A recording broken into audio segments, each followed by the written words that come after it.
Bonsoir à tous, je suis super contente de vous retrouver. Alors c'était pas du tout prévu de se retrouver ce soir puisque d'ici une petite heure je débute une retraite.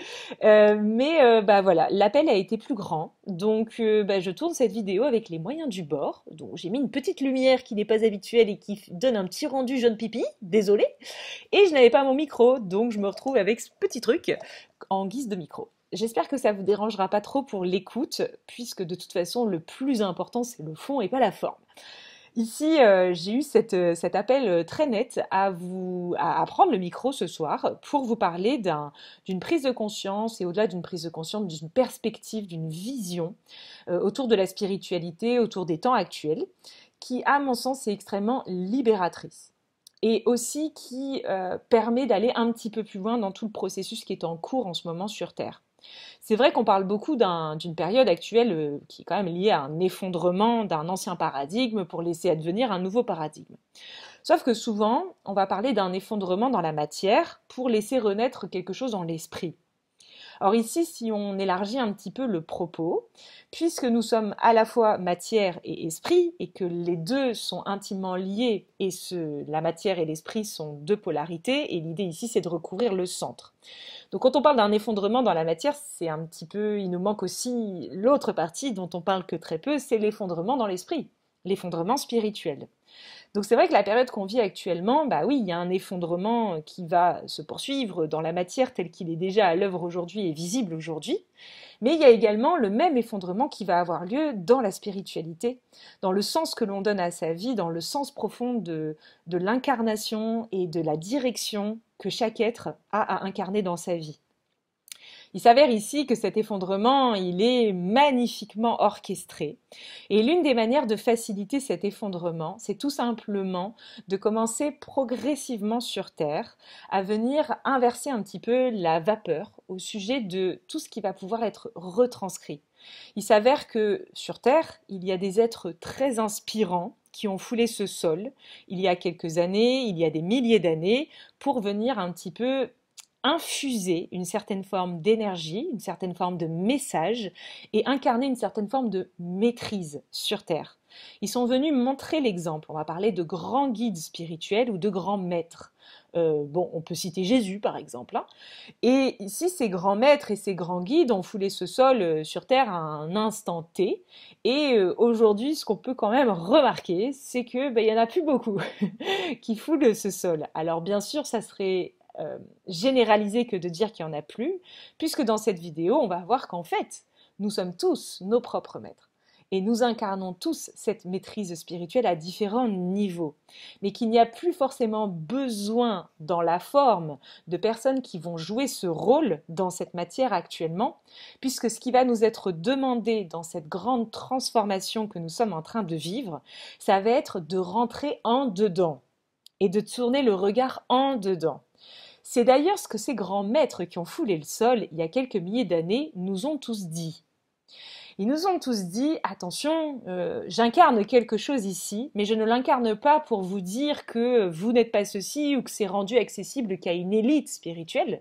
Je l'incarne pour vous montrer le chemin qui est à portée de tous. Mais ici, le problème, c'est que quand on remet son pouvoir et son autonomie dans les mains d'un guide ou d'un maître incarné à travers une forme dans cette expérience terrestre, on va quand même tourner le regard vers l'extérieur.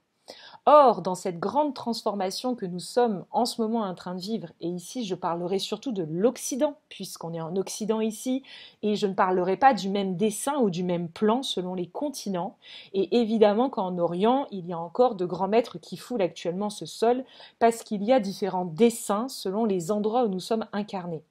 Il y a différentes notes de musique, il y a différentes partitions qui se jouent et qui se complètent sur Terre dans ce paradigme que nous sommes en train de laisser mourir pour laisser autre chose advenir. Mais concernant l'Occident, si on regarde bien, ça fait un petit bout de temps qu'il n'y en a pas un qui est sorti du chapeau. Alors oui, il est sûr que dans les temps actuels, en parallèle de tout ça, on va retrouver un ensemble de personnes qui s'autoproclament maîtres, guides, enseignants spirituels aujourd'hui en Occident. Je veux dire, ça foule tous les coins de rue. Alors ici, le but de cette vidéo n'est pas de dire est-ce qu'on est d'accord ou pas d'accord avec ce que certains disent ou incarnent, c'est pas du tout ça le but, c'est d'aller bien au-delà dans la vision. C'est de se rendre compte que tout cela n'a rien à voir avec les êtres qui ont pu fouler ce sol auparavant. Ici, bien sûr que nous sommes tous amenés à laisser fleurir en notre sein un espace au cœur de nous-mêmes que certains appellent notre divinité intérieure, mais que pour d'autres on peut appeler notre maîtrise intérieure ou le petit maître intérieur, c'est-à-dire celui qui, lorsque nous sommes en capacité de l'écouter et de le suivre, nous guide sur ce cheminement intérieur que nous sommes en train de vivre.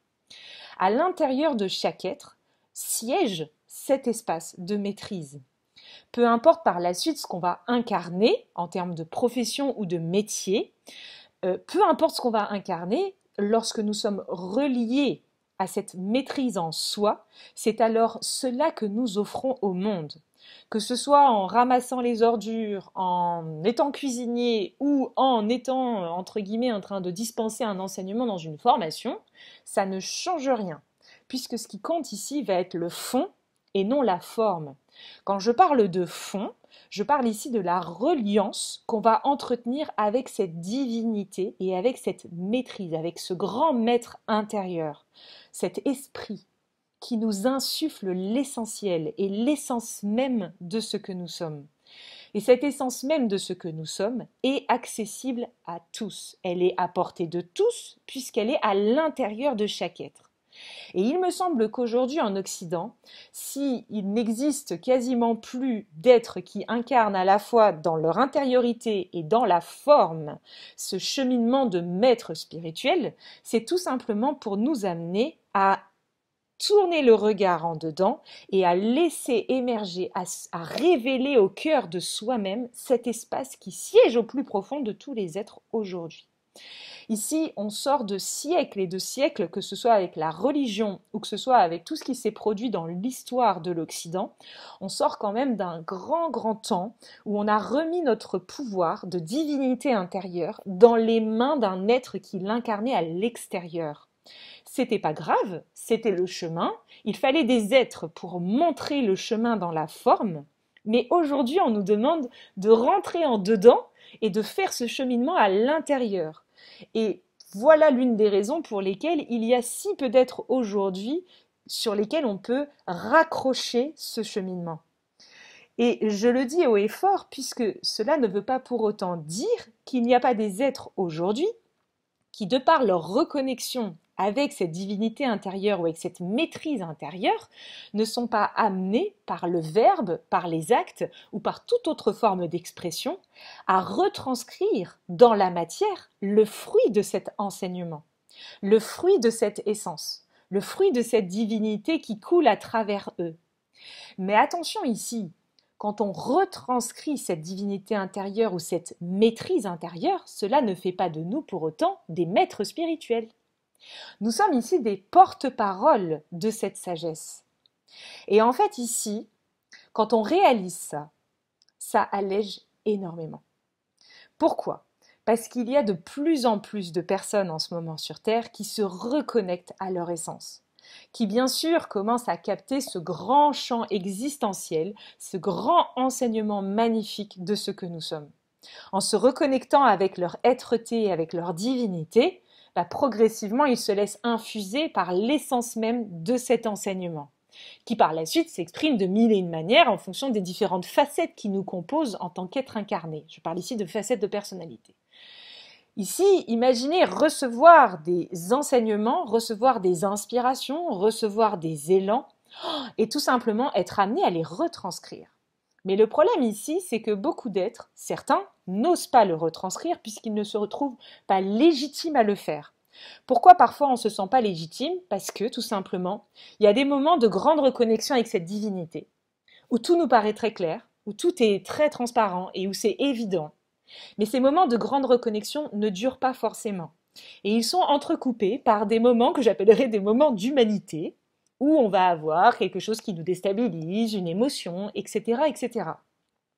Et du coup, Puisque cet enseignement est très éloigné en apparence de ce que nous vivons dans notre quotidien, il y a des êtres alors, aujourd'hui sur Terre, qui perçoivent et qui ressentent cet enseignement, mais qui n'osent pas le retranscrire, qui n'osent pas en parler, qui n'osent pas le partager, parce qu'ils ne se trouvent pas légitimes dans le sens où ils ne l'incarnent pas à 100% d'ores et déjà.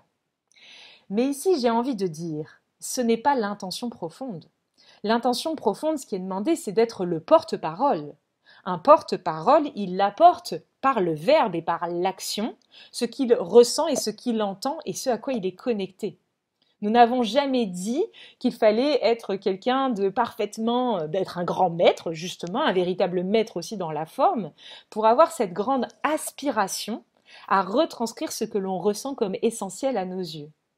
Et à l'inverse, il y a aussi des êtres, et ici je parle d'un autre biais encore, il y a aussi des êtres qui se lancent dans le fait de retranscrire cet enseignement par le verbe, par des actes ou par tout ce qu'ils veulent, mais qui vont alors, plutôt que d'oser dire que, bah oui, entre guillemets, dans leur vie quotidienne, il y a quand même des moments où cet enseignement n'est pas pleinement vécu et incarné, puisque bah oui, il y a des moments où c'est difficile, il y a des moments où les émotions nous emportent, il y a des moments où nous sommes tout simplement humains.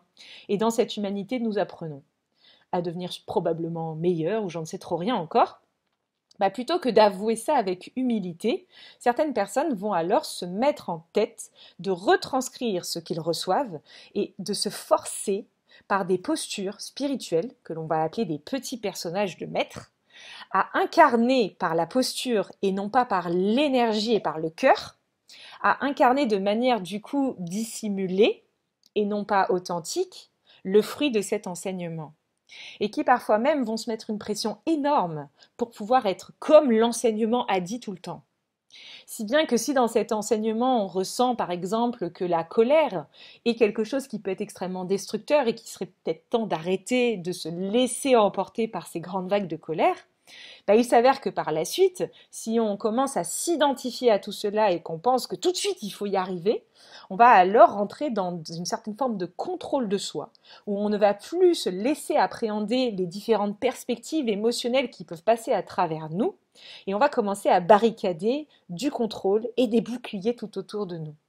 Et progressivement alors va se dessiner une posture de maître, qui n'est absolument pas l'expression d'une forme de maîtrise intérieure, ou l'expression de ce grand maître intérieur à travers soi, mais qui est plutôt issu d'une peur d'oser montrer nos différentes facettes limitantes et limitées et nos différentes parts d'humanité, qui restent encore à ce jour parfois limitées et limitantes, et ainsi va la vie.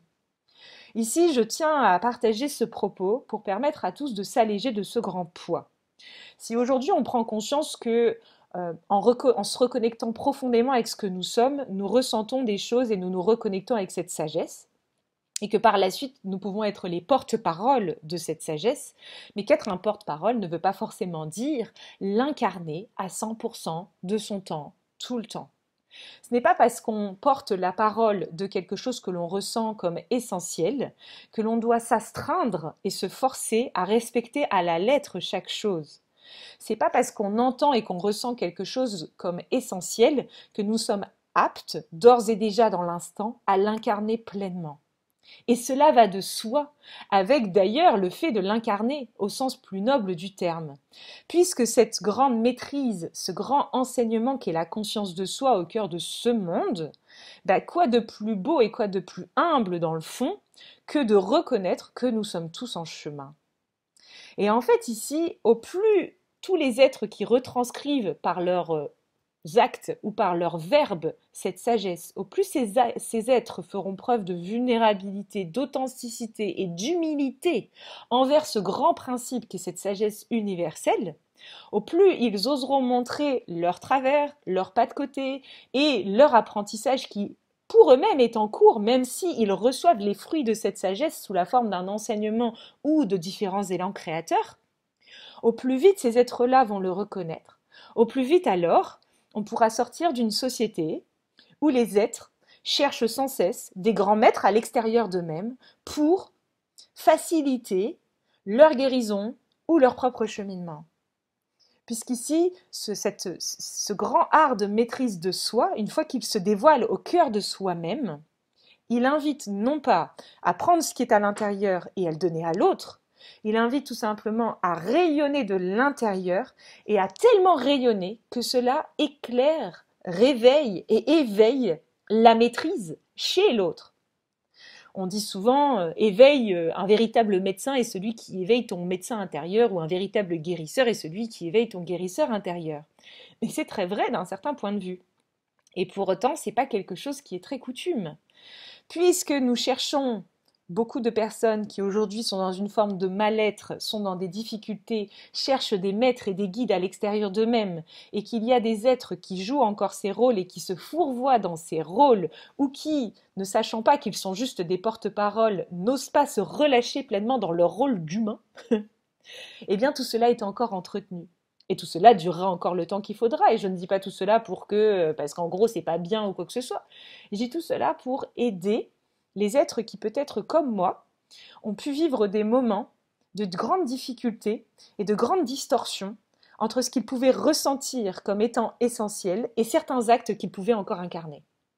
Moi, dans ma vie quotidienne, il m'arrive encore parfois, et je m'en cache pas d'ailleurs, je l'ai déjà dit plein de fois sur cette chaîne et beaucoup par écrit dans les posts, il m'arrive encore plein de fois d'être très connectée à mon côté humain, grégaire et instinctif, et d'être très connectée à voilà, des émotions, des choses qui nous traversent. Il y a des fois, je fais des choses, c'est pas bien. Je me mets en colère, bah, on peut dire que c'est pas bien. Je suis très triste et c'est pas bien. Et c'est comme ça en fait. Et c'est pas grave. Et c'est pas parce que je vais ressentir, capter cet enseignement d'une très grande profondeur et d'une très grande pureté que cela fait de moi, et cela doit faire de moi, celle qui incarne à temps plein cet enseignement. Ici, je pense qu'il est temps de reconnaître que nous sommes les porte-paroles de certaines formes de sagesse et que nous les portons haut et fort, chacun en fonction du programme d'incarnation que nous sommes venus offrir, et que certains l'incarnent et le portent en étant dans un supermarché à la caisse, et que d'autres l'incarnent et le portent en étant formateurs. Mais en aucun cas, le formateur est un maître ou un enseignant spirituel, puisque le véritable maître et le véritable enseignant n'est pas dans la posture, mais il est dans le fond, dans cette reconnexion profonde avec notre être-té. Et en fait, quand on réalise ça, c'est alors plus facile de faire preuve d'humilité et de reconnaître que nous sommes tous humains. Et en fait, en reconnaissant que nous sommes tous humains et que nous sommes tous en chemin et que nous sommes tous dans cette perspective ici expérientielle qui est magnifique à vivre, pour rien au monde je ne changerai ce que je vis, elle est magnifique à vivre, elle est force d'enseignement, mais si tout le monde reconnaissait là où il en est, ce qu'il est en train de vivre, et que pour autant cela n'altère pas cette connexion profonde qu'il peut ressentir avec cette sagesse universelle, et c'est ça qui est beau, et bien alors, on pourrait alors se rendre compte que on peut être tout à fait en chemin, et en même temps être pleinement reconnecté avec ce que nous sommes. Et que c'est pas parce qu'il y a des moments où cela semble se déconnecter que nous sommes en réalité déconnectés. Et au plus on va dans cette perspective, au plus on se rend compte que même dans les moments de grande difficulté, que même dans les moments où les émotions sont fortes, où les pensées nous assaillent, il y a quand même quelque chose qui demeure. Et cette chose qui demeure, c'est la reconnexion avec cette divinité ou avec cette maîtrise intérieure qui demeure parfois en second plan, qui n'est pas forcément au premier plan, mais qui demeure au second plan, comme une mère qui veille sur son enfant. Et quand on reconnaîtra que déjà ça, c'est merveilleux et extraordinaire, on arrêtera de se prendre pour des petits maîtres spirituels des temps modernes. Parce que c'est pas de cela dont a besoin l'humanité en ce moment. L'humanité a besoin de gens vrais, qui savent effectivement se relier, entendre et retranscrire les choses, ça c'est pas le sujet. Mais tout cela se retranscrit de manière naturelle, sans aucun effort d'ailleurs. Une lampe n'a pas besoin de faire un effort pour éclairer la lumière de pour éclairer votre pièce dans votre maison. Eh bien, cette maîtrise intérieure, cette divinité intérieure, c'est comme cette lampe. Lorsqu'elle s'allume, elle n'a besoin d'aucun effort pour retranscrire par juste le fait d'éclairer le fruit de cette maîtrise. Eh bien, si nous nous comparons à ces lampes, il suffit juste de concentrer notre attention sur cette maîtrise, d'apprendre à s'y relier, d'apprendre tout simplement à se laisser aller dans les bras de ce grand tout, pour que tout cela par la suite se retranscrive à travers nous par notre simple présence. Et ça, c'est quelque chose de merveilleux.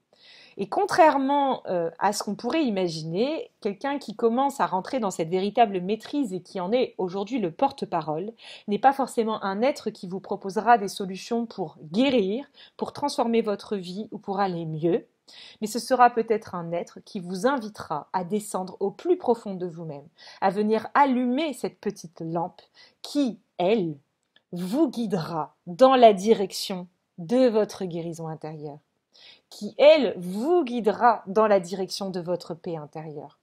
Personne mieux que vous ne connaît le chemin en direction de la guérison, en direction de cette lumière. Vous seul en connaissez le chemin.